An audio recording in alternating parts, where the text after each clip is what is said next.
And action. Guten Tag, meine Damen und Herren, und willkommen bei meinem Show. What? My show. What? I have a special guest here this evening, Okay. who I'm sure you will recognize as soon as the camera goes on to him. And I'm just so excited that he's here to give us an insight into his feelings, his knowledge, his just general demeanor. He's an incredible person.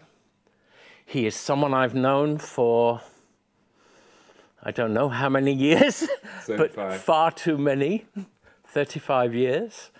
And I hope you're going to enjoy this evening. So who am I? I would like to welcome Rudi Dolezal. Oh, thank you very much. Also wir haben das ganz anders ausgemacht, meine Damen und Herren. We have said it differently, but you took over my show. What's okay? No, whose show?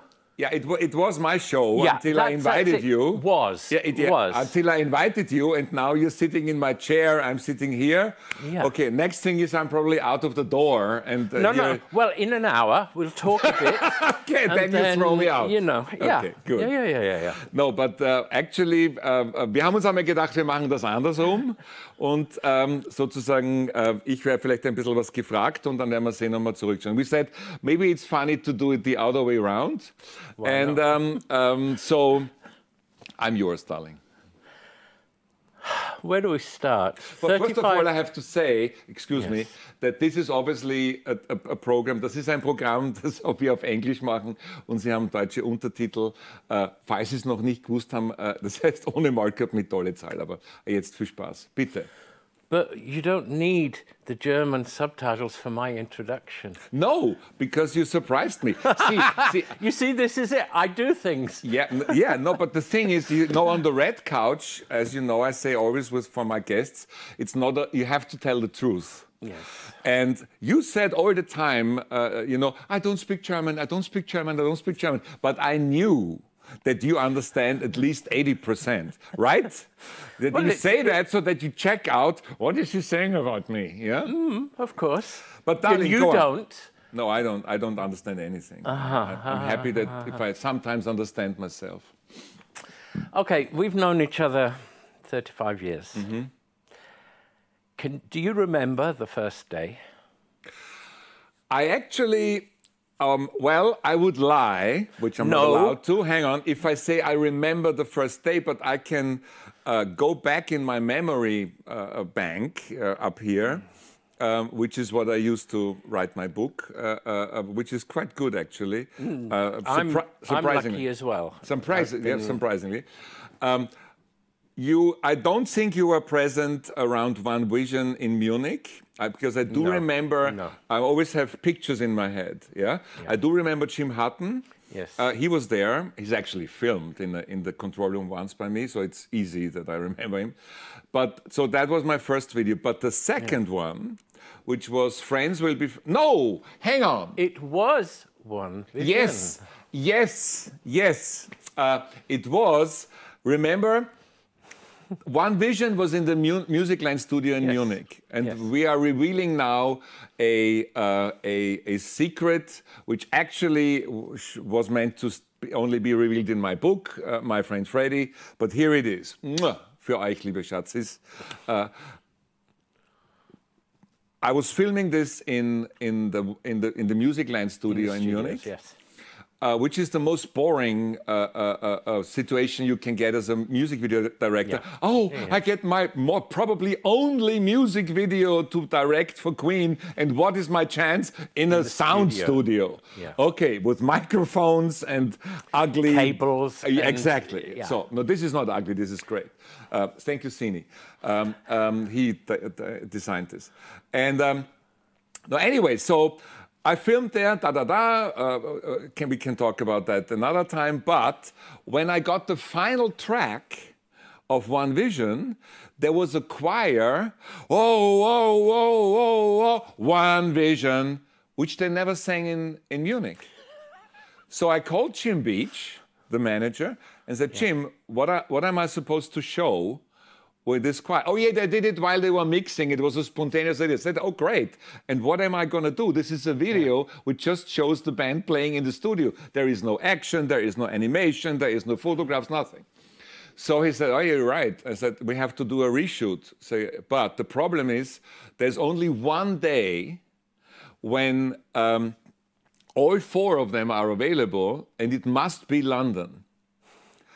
Because then they are, this one is on holiday, and and solo project, what have you. So I said, yeah, but the Musicland studio is in Munich. Yeah. So long story short, I went there with my art director, and we were photographing each corner with Mac, the producer who helped us, obviously, of the Musicland studio, and I rebuilt a corner of the Munich Musicland studio in the London film studio. And the 4 of them put them there behind a microphone. Until this day, I think nobody noticed that this one shot is fake. Yeah.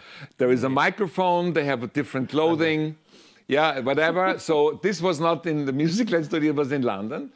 And then Freddie had the idea, or was it the 2 of us? I don't remember. But let's say it was Freddie, because he was always, the master of ceremony in so many ways. Yeah. That the old picture of Bohemian Rhapsody, to dissolve it into the 4 of them today. So I had to recreate this 4 shot. The problem is, if you look at the original shot of Bohemian Rhapsody, Roger Taylor is like that. I don't know why, So I, obviously, to make it dissolve, and this was, don't forget, this was before morphing and all those video effects that nowadays everybody has on his... mobile phone. Exactly, on his mobile phone. So it had to match completely. And I did that. And after that, and I write about this in my book, Freddie said, well, we can't stop like this on a Queen shoot. You're all invited to me at home. And everybody, including the film crew, of course, the band, etc. And this is where you come into the picture. Because it was long before Garden Lodge. And it was the apartment slash flat in Stafford Terrace. Stafford Terrace. And there we must have met. Yeah. So we could even look up the day, but it was 1985. 85, 95, 05, 15, more than 35 years, 37. Ouch. But that means you must have been a child, because you're 40-something now. I just out of crawling. Out of crawling, No, but you were actually bringing the drinks and all that, so... And the funny thing was that all of my crew was, of course, very, very tired, because they were working since 6 or something in the morning. And for some reason, and I don't know why, Freddie was talking, and he was not tired. He was probably the only person that wasn't tired.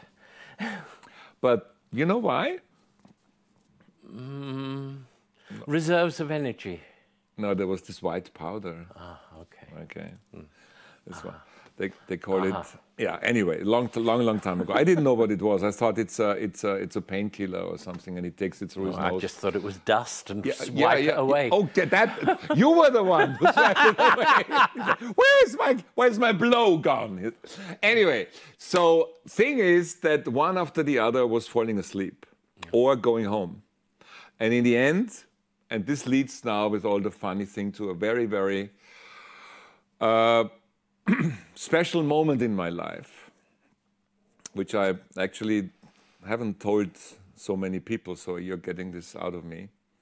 You're actually quite a good interviewer. There was only the 2 of us. Yes, you want me to sign it? Oh, yes. There was only the 2 of us left, and he, in my book, I call it Freddie the Philosopher. And he said things that as the young, I was hanging on his lips. Some of the stuff I didn't even understand at the time, because he said something like, when you go up the ladder of success, you must be aware that for every step you go up, you must leave something behind that you love. You cannot go up all the way to success and take everything with you. Whoa. All your friends, all your things you are used to, etc. And I said, what is he talking about? Yeah, but now I know. You found, yeah. Well, not me. I'm not. Who am I? But I mean, no. But people like Falco, Rock Me Amadeus, they went up the ladder of success, and they had to leave behind quite a few things. I saw it with my own eyes, and he's another friend. If I call Freddie my friend, Falco was a friend too. And then he said things like, always go for the impossible. Yeah. And that was him. When did you feel the change between video director and friend? Well, you will. I mean, you know that I wrote a book which is called My Friend Freddie, and I know, especially here in Austria, a lot of people will say, "Oh, how arrogant! How can he say mein Freund Freddie?" Yeah, because the only people who could have anything to say are the people who were sitting there. Well, you could actually say, "Is it true or not?" Yeah, but and you might or might not. But the thing is, when it took a while, and after One Vision, there was, through a coincidence, the second Queen video, Friends Will Be Friends, which I only got because I was at Pembridge Court, at Pembridge Road Queen office, and David Mallet had overbooked himself.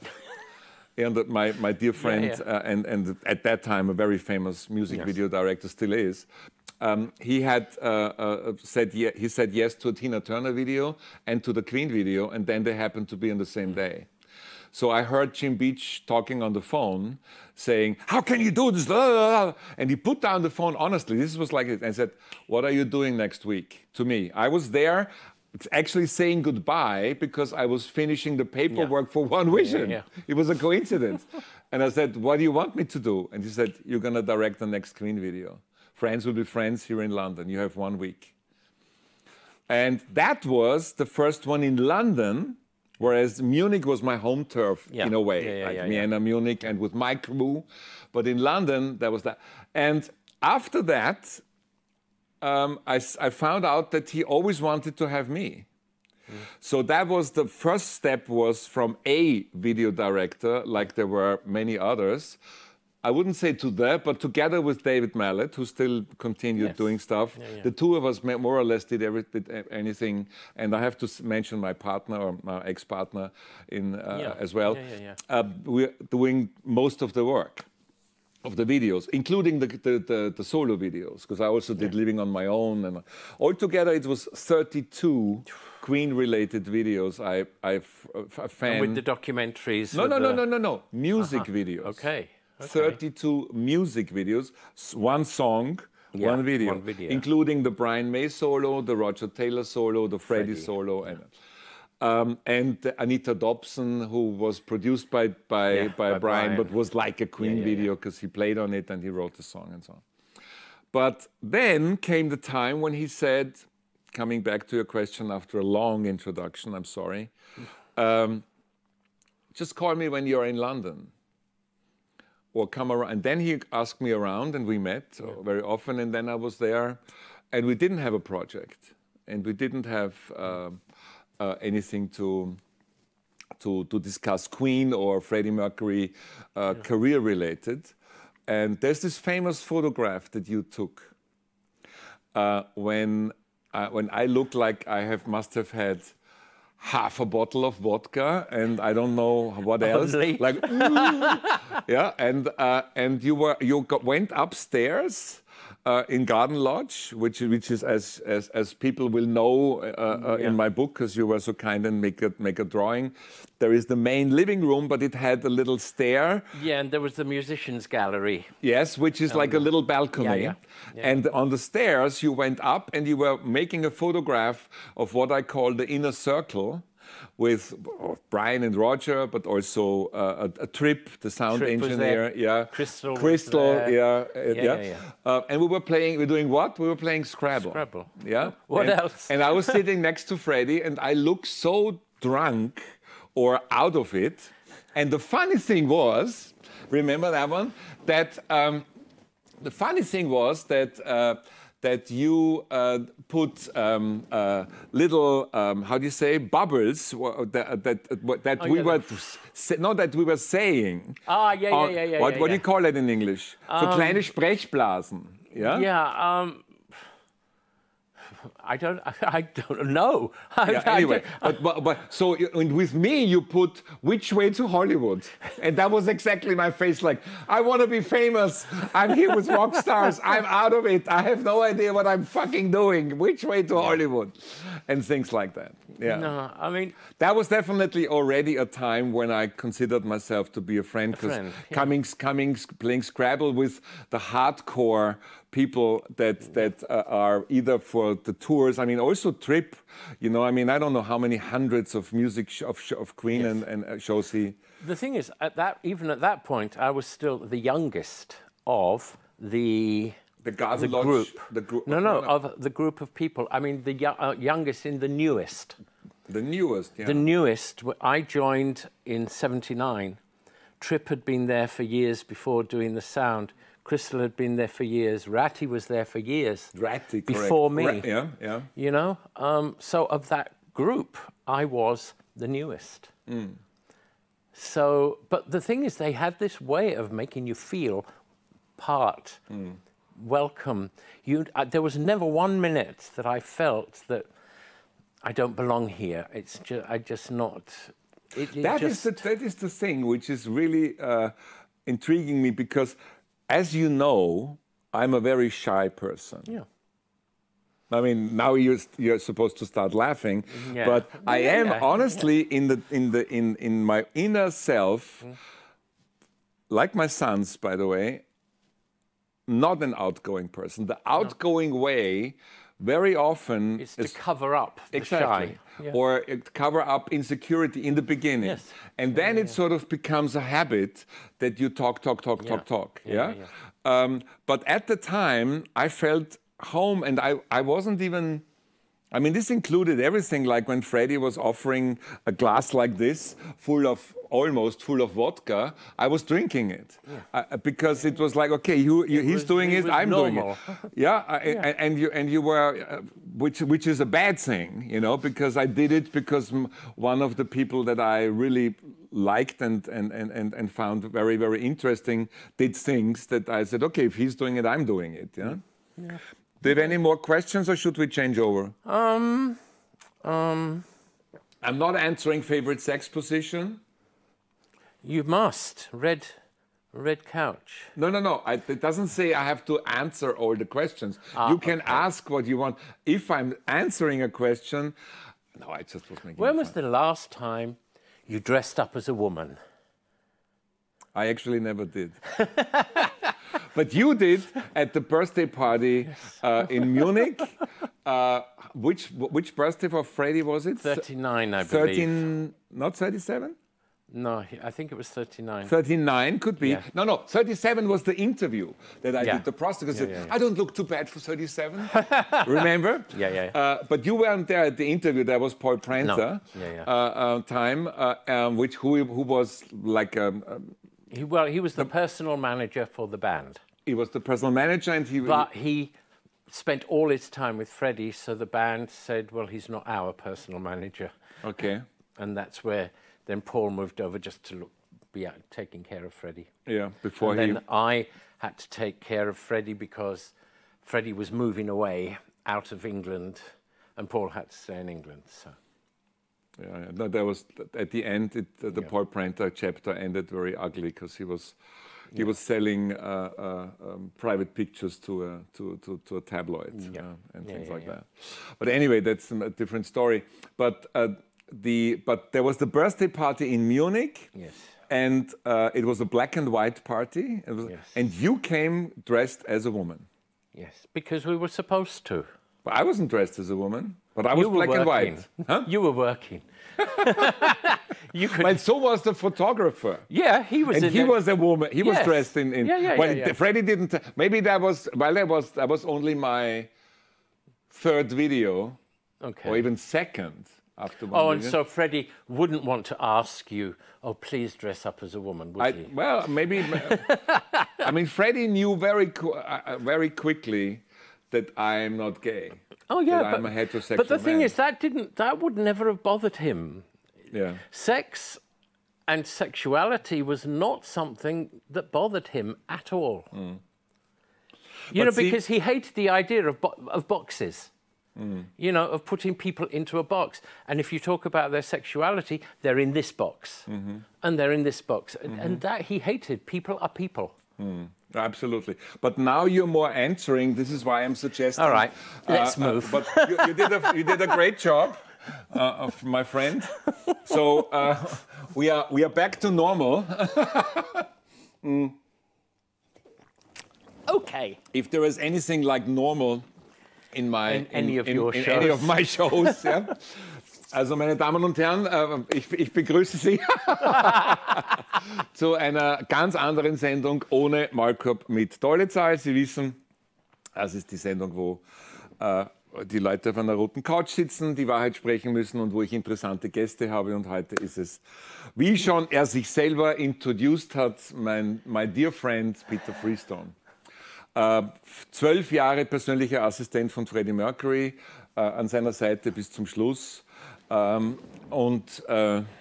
Gott, I remember in one of my documentaries, you were explaining that the last thing you could do for Freddie after he passed. Do you want to repeat? Yeah, I mean, my job basically was to make Freddie's life easy. You know, I took care of the day-to-day things, answer the telephone, answer the door, do the shopping, cooking, cleaning, whatever the tea in the all of us normal people do, so that he had the chance to think about music. And, you know, because that was his work. But also, what I had to do was make sure that when he left the house, that he looked presentable, you know, that the shirts were ironed, that all the clothes he wanted were at, you know, at the fingertips. And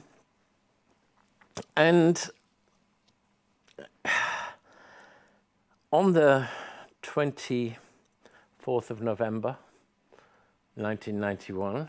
Which was the day? Which was which day? Which was Freddie's last day on this earth. It fell to me I had to make the funeral arrangements. I had to do everything. And for me, it was the last thing that I really could do for him, to make sure that when he left this earth, he you know, he was presentable. Because the thing is, it was a private funeral with 50 close members of his family and about 14, 15 friends. But outside, the world's press was ranked up with TV cameras, normal cameras. Everybody was just there looking. And for me, I just had to make sure that the last view, even though it might only be a wooden box, any time I see that, I know exactly what's inside. I know exactly what he was looking like, everything. But for the world, you see a good coffin, a nice coffin, and he's being treated with respect. And that was what was so important. It was the last time that I could take care of him so that he was seen in public and looking good. You also put on his clothes? Yeah. Inside the coffin? I mean, on yeah. Freddie's I mean, literally, we were changing Freddie as he died.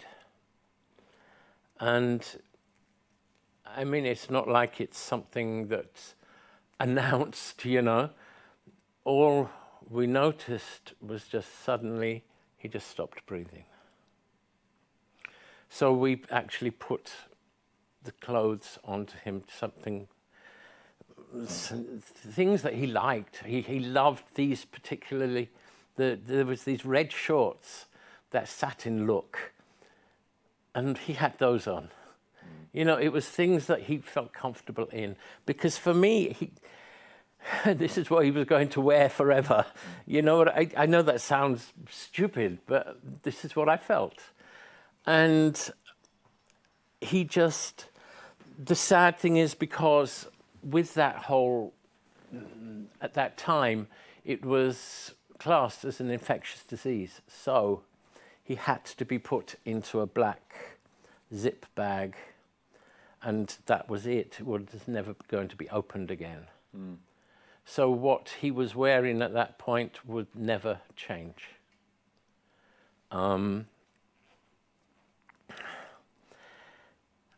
I surprised myself, I suppose, in that I didn't cry at all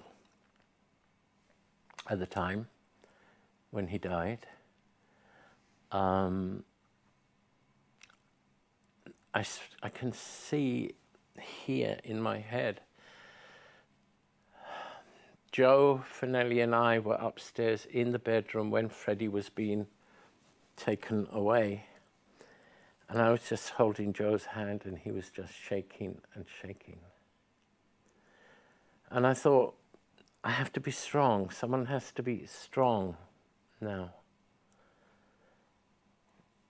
That house, Freddie had insisted from the time we moved in that this was our home, and we had to feel this was our home. And right up until those last minutes, it had a warmth. That house, you could feel Freddie's spirit there. But literally within minutes, it had just become bricks and mortar. And he was taken away. And I just had to think, because I knew I'd spoken with Jim Beach already at that point. And he said, look, you've got to do everything. I'm in Los Angeles. I can do nothing. So please, you arrange everything. So then I had to go. We already immediately had one death certificate from Dr. Atkinson. But I also knew if you are cremating someone in the UK, before you can get the death certificate, you have to have two. You know, the registrar certificate, you have to have two doctors' certificate. So we called the Graham Moyle, who was actually looking after Freddie for HIV. And he came and did it. And then first thing on the Monday morning, I was at Kensington to Chelsea registrar office registering Freddie's death. I mean, it's all around the internet and everything. You can actually see Freddie's death certificate, and there's my name, my signature, everything on it. And then everything, I specifically, because people were saying, and they say, oh, it was so lovely, Freddie went back to his Zoroastrian roots, and da-da-da. Freddie never once talked about what he wanted after he died. He wasn't concerned, he wasn't interested, he wasn't going to be here. Why would he want to know what's going on? It was me who contacted his parents, because the whole world had had Freddie Mercury for 20 years. He belonged to the whole world. And I just felt that his parents were having to do something that no parent should, and that's burying one of their children. And so I felt it only right that he departed the way they needed it to happen, to make them feel. Freddie's parents had to do something that no parent should do, and that's bury a child. I learnt when I was 14 years old, believe it or not, because my father buried Freddie. He was a funeral director. Your father buried Freddie? Yes. I didn't know that. Yes. And it was, I was 14 when I arranged, believe it or not, my first funeral. And something that my father told me that always stuck with me. Never use the words, how many cars do you want? Because nobody wants to do anything with a funeral. What would you like? No, you don't use those words. It's words like, what do you need? What would you require? And this is why I thought Freddie's parents had to be involved. They, you know, it was their son. He was my friend. He was a relative to all these other people that were there. But this was their son. And as I said, it's bad enough that they had to bury their son, but they have to have their own sort of bringing it to a conclusion. And if they can do it in the style that they needed, you know, with the Zoroastrian priests, because they were serious Zoroastrians. Freddie, religious-wise, he had his own beliefs. He knew what he believed in, but there was no organized religion that he had anything to do with. And he was not an active Parsi. No. We have to maybe explain to people, especially here in Austria, that Freddie was, through his parents, born into a religion which is called Parsi, Zoroastrianism. Yes, And this is a religion that you cannot join, you can only be born into. Yes. You can leave it, but you cannot say, I want to be a Parsi. Even to the point that if you marry, you have to marry another Parsi. Which is very strict, and as far as I know. And that's the parents, that was the parents, that's what they felt.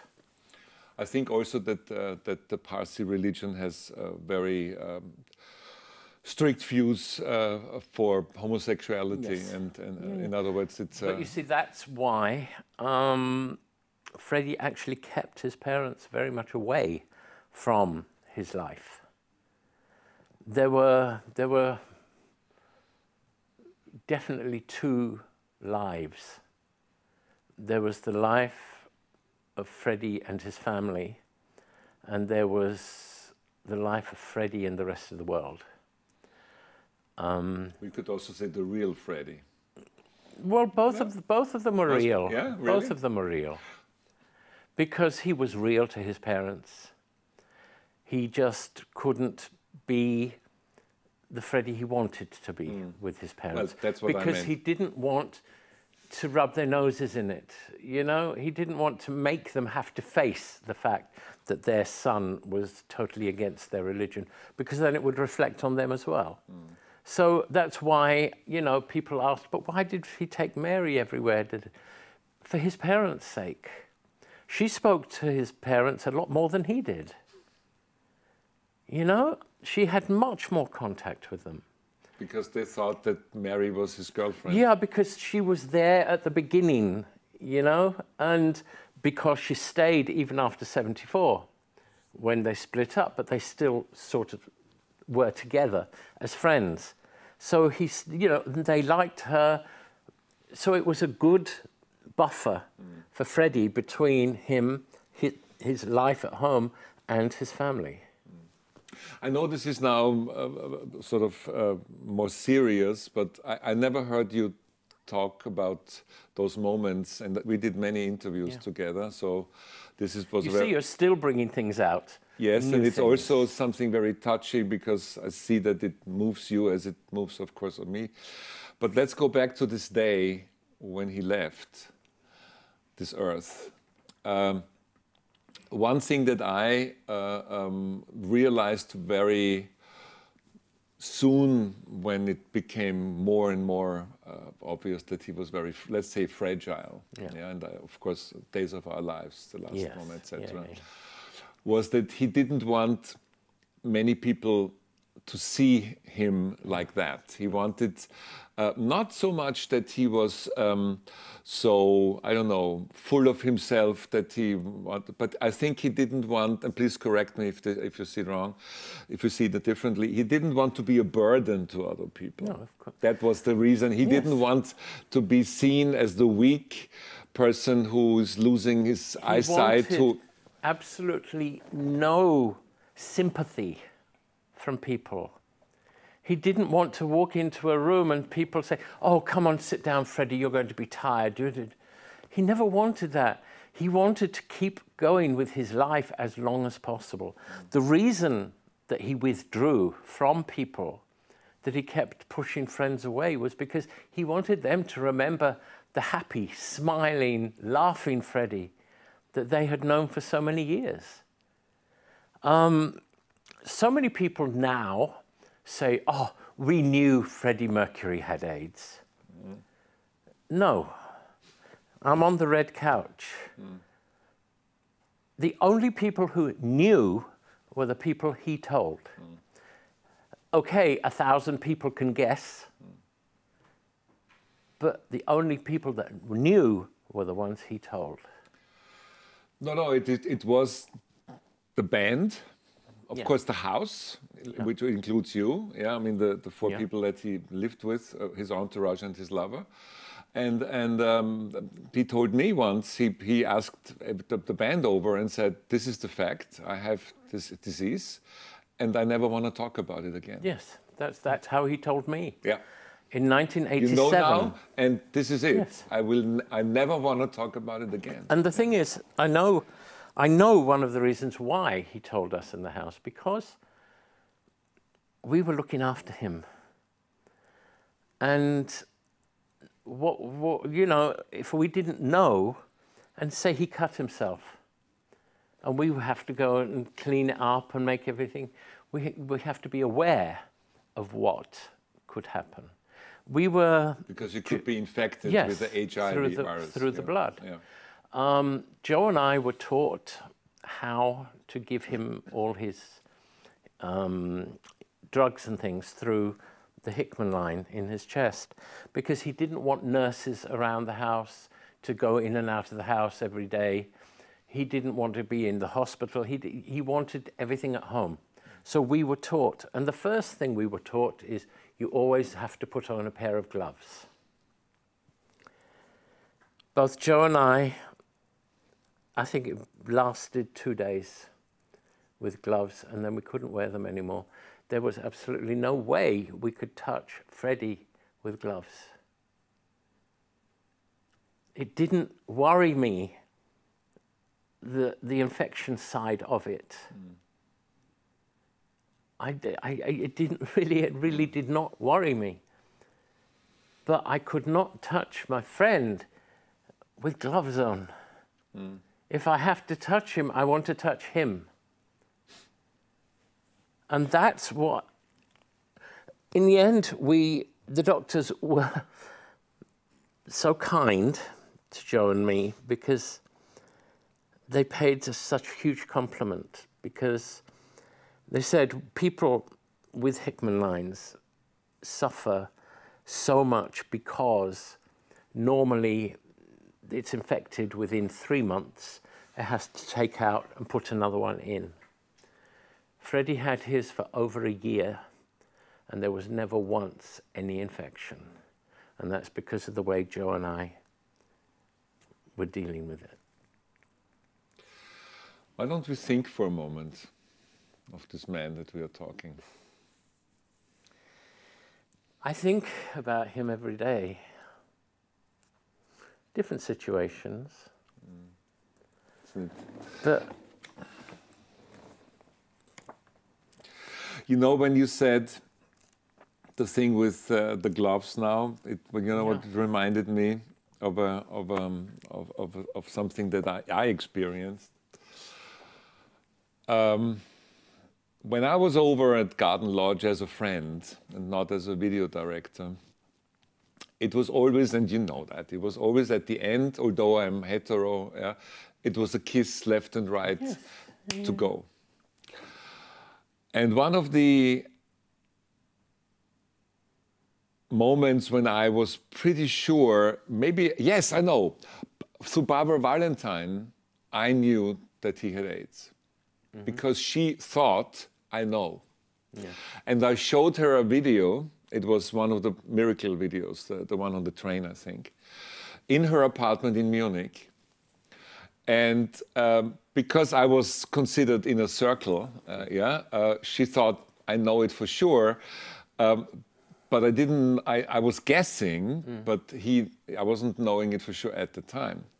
So she, in German we would say, sie hat sich verplappert, yeah? Sie hat sich versprochen. Sie hat gesagt, since you know that it's not bad what he does with the... I said, what? And she said, oh, don't you know? I said, no. So I said, now you know. You know Barbara. Yeah. Long story short, I knew that he had AIDS, and there was another Garden Lodge meeting private. And I think it was just something with the, with the blanket on the couch watching television, something very normal, not spectacular. Sometimes it's so funny, I remember those things more than the spectacular when I filmed in front of 100, because those were moments where the real Freddie Mercury gave himself to people like me. Yes. And said, listen, look, this is how I am. Yeah.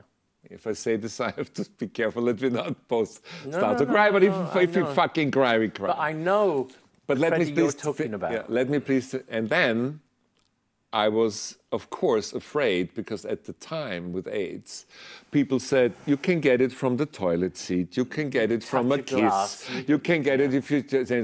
So the evening went on. And I'm describing that in my book. And I said, what am I going to do? Am I going to kiss him when I go now?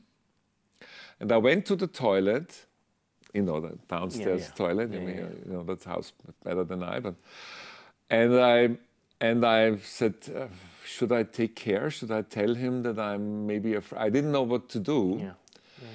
And then I went back, and the evening was getting over, and we were at the door. And we kissed. You know why?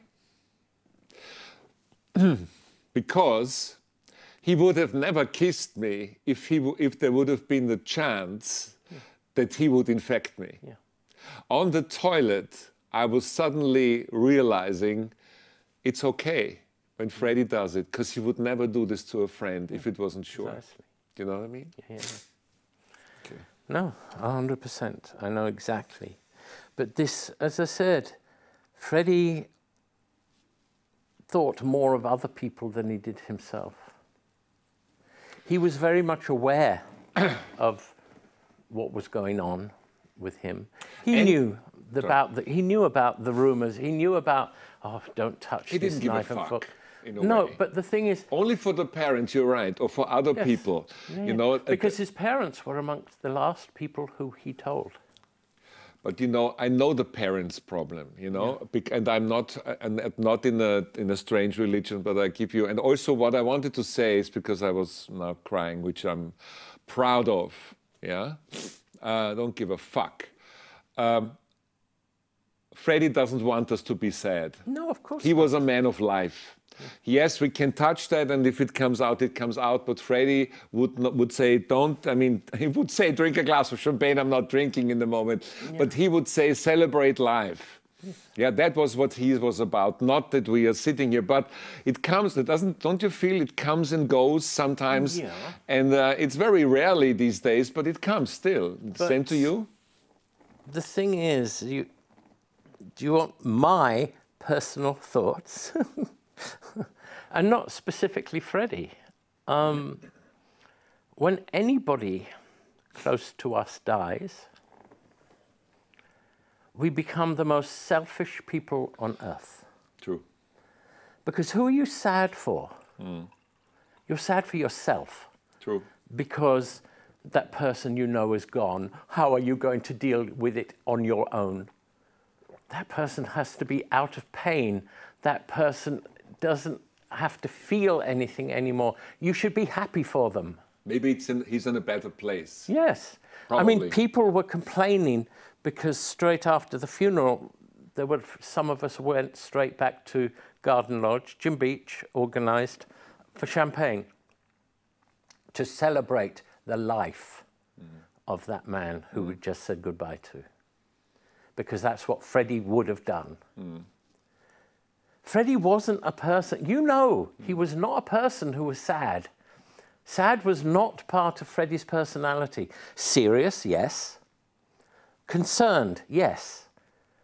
But happy, smiling, not sad and depressed.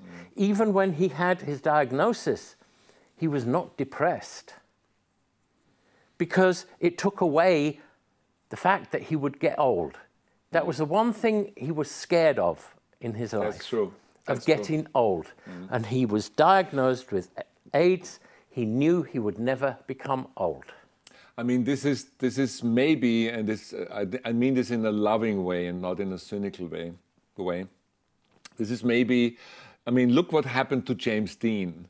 He died very young. I mean, Freddie was not that young, no. But you never saw James Dean or other, stars, even Falco, Rock Me Amadeus. You never saw him losing his hair, being overweight, having white, gray, getting fat, double chin like me or whatever, So the way you remember those icons is, and in a way, that's the same thing with Freddie, which is why he's still, apart from the fact that he was the most outstanding person I ever was privileged to meet, why he's still so much in the heart of the fans. Yes, of course. But the thing is, I mean, you use the word cynical. There is this saying, isn't there, that if you're going to go, you go at the top. You don't go sliding down the other side of the hill and then decide, oh, I've had enough. Because it's past. You go, and I mean, with him, he was at the top. The 5 years, because he was still making videos, he was still making music while he wasn't on the stage. And let me tell you one thing, because this is sort of a more serious hour now, but it's okay. It is also a part of us. It's something different on television, and it comes out of our heart. Yes. It's honest and it's authentic. It's two people talking about a man, and we both knew him and we still love him, and that is also what combines him. Go till the day I die. And that is also what is part of our friendship. But when he was the very last time in front of my camera for Days of Our Lives, and you know that actually I'm Going Slightly Mad, and you know how important this song was to him, and also then later the video, we thought it's the last video. And then Days of Our Lives. Yeah, but I asked him why did he do Days of Our Lives? Yeah. Because when I saw the video before it was released, it was delivered to Garden Lodge. The Days video. Yeah. And he just looked so sick. It was the first time, considering I lived in the same house with him, it was the first time I saw him looking sick. Because it was on film rather than on person. And it was purely because of the video that had been created before. Because what was the song? I'm Going Slightly Mad. No. What? The song before that was released. It's either... oh, come on! It's 32. Before it was after Slightly Mad. No, after Slightly Mad, there was only Days of Our Lives. No, there was one video in between where he was a cartoon. No, that was I'm Going Slightly Mad. No, when he was made up with No. There was physical, and each of the band was a painting. That was The Show Must Go On. Yes, but that was before, and that was where this was The Show Must Go On, Or, no, Innuendo. Innuendo. Innuendo. Yeah. Right. Here we go. And there was not... With animation, yes. Yeah, animation. And he said there is no way on earth I am going to die and people remember me as an animated figure. Okay, good. And it would also give him the chance to say goodbye. Yeah, no, I wanted to get to this. Jim Beach called me before the shoot of Days of Our Lives and said, Rudy, you know, Freddie is very, very sick. We know that I had the image of being a perfectionist and redoing a shoot, take again and again. He said, you have to promise me you cut down your takes because we don't know if Freddie is going to make it through the shoot. So I had to compromise. Yeah. And for some reason, there was the close-up was the last thing, the master close-up was the last thing I filmed. And as you know, Freddie was always super prepared. He was always on sync. Yeah, there was no way that he would not catch the line or whatever. So we do this close-up, and it was the last thing of, before. It was a simple performance video in black and white, as you know. When he had this thing on with the cats, right? Yeah. Hand painted. Yes. And I say, oh, great, thank you. And because it was the last thing, I said, it's a wrap. And Freddie says, no, no, no, no. And he asked me over, says, no, no, I want to do it again. I said, yeah, but it was great. So no, no, let me do it again. So I do this take again. And as you know, in this song, there is a moment where he's saying, I still love you. And he's like, I still love you. Yeah. And before that, so we come to this musical point again. And what he didn't do in the take before, he starts laughing as if he would laugh about himself. As if he would say, yes, I'm the great Freddie Mercury, but don't take everything so serious. I'm just a singer of my songs, which is one of his lines anyway. And then he says again, I still love you, makes that, and walks out of the picture. And I say, oh, great, thank you. Now it's a wrap. I didn't get any of that. And then at home, or in the editing suite, I was saying, and please, and you know I can say that, what a clever bastard. To the very last moment, he was under control. He knew exactly, and this is just the mosaic to what you just said, that this is going to be the last ever moment he's in front of a camera. Because he knew that. He knew and he was saying, I still love you to the fans, and he was saying, that is it, and he walked out of life. Yes. And when I realized that in my editing, I started to cry, but I also started to laugh. Yeah. Because he was under control until the very end. Yes, yes, yes, yes, yes. Whew. Quite tough things that we're discussing here, but it's... But the thing is, it's the hard things that make... In the end, it's the hard things that give you the chance to smile. If you don't know the sad, you don't know the good. And there are so many, many more good times to remember than bad. Well, how do you want Freddie Mercury to be remembered?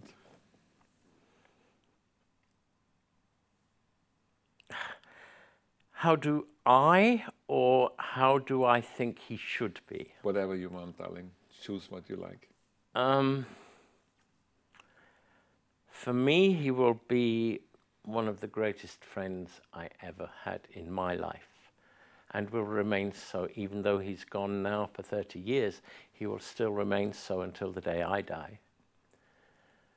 But for Freddie, I want just people to remember him happy and smiling. People ask me, what's my best memory of Freddie? What's my favorite? And all I ever say is Freddie laughing. Because Freddie there wasn't so much of that scene. I mean, in some of your interviews, yes, you see him throw his head back and laugh, but the hand will come up and all that. Because of the teeth. Yeah, but at home, he just laughed. I don't look too bad for 37. Yeah. I'm just a rock and roll prostitute, my dear. But it was smiling, it was happy. Yeah. And that's the Freddie I remember. He once also said in one of my interviews where he said, I just want to get as much fun out of my life in the years I have. Yes. And that was when he was 37. There was no way of AIDS. No, he didn't know. But that was his motto of living. Yes. I want to get as much fun out of life for me and my friends in the years I have. Yeah. Peter, it's been a wonderful hour again. It's been different. It's been funny, it's been sad. It's been a little bit like Freddie Mercury, or living with Freddie Mercury, or working with Freddie Mercury, which all had in it. Yeah. But it is, as I'm sure you would agree, it also was always rewarding to be around him. No, and definitely. I see it until now as a privilege. He's my mentor. I take his advice still today. And I say thank you very much for being here and for coming here. I'm very, very happy to have been here. Although you hate me. Oh, yeah, but that goes without saying. Yeah, you hate me, and you said to me, I never come into your television show, you know, and whatever. I had to bribe you with millions of dollars. Whose show? It's actually your show. Yeah, okay, just... So, okay, so es ist nicht meine Sendung mehr, wie Sie sehen, sondern die von Peter Freestone. Das war jetzt ganz was anderes. Auf der anderen Seite doch Tolle Zahl pur und Peter Freestone pur. Ich sage wie immer Dankeschön fürs Zusehen. Sie können mir auf den ganzen sozialen Medien folgen. Auch Peter Freestone ist sehr sozusagen aktiv in very active in Social Media. Well, active, not er hat very. ein wunderbares Buch geschrieben, das ich gerne in die Kamera halte, mit den Royal Recipes, 100 Gerichte, die er für Freddie Mercury gemacht hat. Und ich sage Dankeschön fürs Zusehen. Freddie Mercury forever. Yeah, no, definitely. Alles Liebe. Denken Sie an diesen großen Menschen. Vielleicht haben wir Sie ein bisschen dazu angeregt. Und etwas, was dem Freddie immer gefallen hat, war mein Abschied Love and Respect. Weil wenn wir mit Liebe und Respekt den anderen Menschen gegenübertreten, dann sind wir anständige Menschen und dann kann nicht so viel schiefgehen. I just want to say to everybody, particularly in this day and age, please, please, please take care. That's what you have to do. And smile. It takes a lot less muscles to smile than it does to frown. So, smile. Did I tell you today already that I love you? 2 or 3 times. Okay, that's not enough. I love you. Thank you. Me Dankeschön, Dankeschön, love and respect.